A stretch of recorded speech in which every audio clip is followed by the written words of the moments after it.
Baik, Assalamualaikum warahmatullahi wabarakatuh. Perkenalkan, saya Andi Pratama, NPM 754232076. Yang saya hormati Pak Agus Purnomo. Kali ini saya akan mempresentasikan tentang tugas ATS yang sudah diberikan.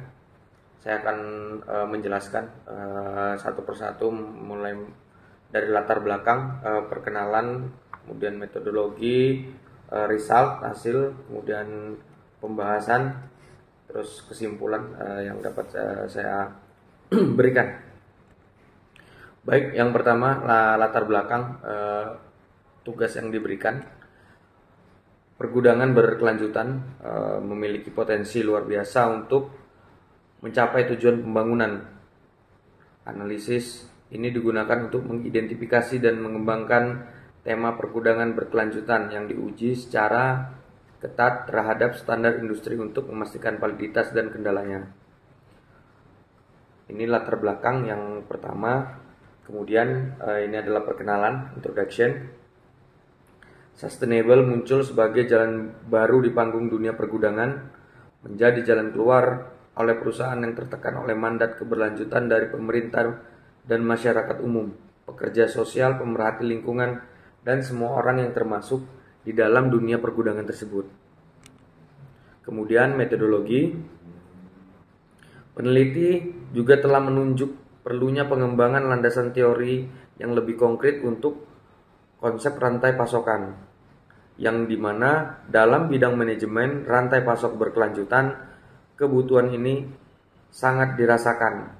Nah, nanti kemudian setelah metodologi ini akan dapatkan hasil atau result. Ini akan saya jelaskan. Memberitahukan kepada pembaca bahwa tema pergudangan berkelanjutan ini memiliki potensi yang sangat besar untuk mencapai tujuan pembangunan berkelanjutan terbaik untuk mencapai kualitas lingkungan, kesejahteraan sosial, dan nilai ekonomi di gudang.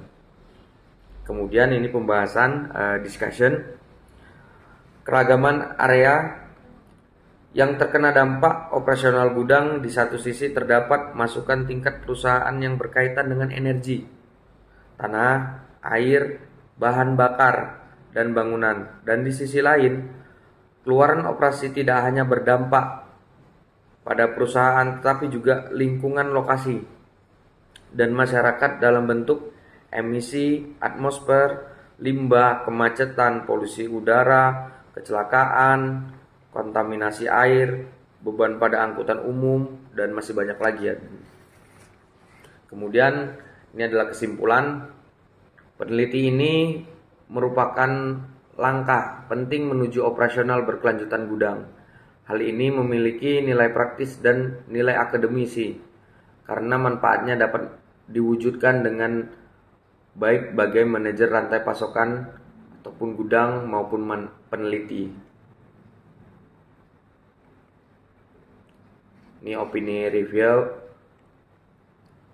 Ini menurut saya dengan adanya artikel ini semakin membuat pembaca yakin bahwa pergudangan sudah menjadi salah satu fungsi penting dalam rantai pasokan karena menyumbang 24% biaya logistik dan mempunyai peran yang cukup penting dan lebih luas berdasarkan penyediaan banyak operasi yang memberi nilai tambah, layanan penyesuaian dan pemenuhan pesanan pelanggan dengan cepat. Dengan menjelaskan elemen pergudangan berkelanjutan membuat pembaca lebih memahami tentang dunia pergudangan ini. Terlebih bahwa tujuan pembangunan berkelanjutan tidak berketentangan dengan manfaat ekonomi, sehingga perbaikan sosial dan ekologi dapat menghasilkan keuntungan jangka pendek dan jangka panjang. Mungkin itu yang dapat saya presentasikan. Lebih kurang saya mohon maaf. Terima kasih kepada Pak Agus Purnomo yang telah memberikan waktu kepada saya. Saya akhiri. Assalamualaikum warahmatullahi wabarakatuh.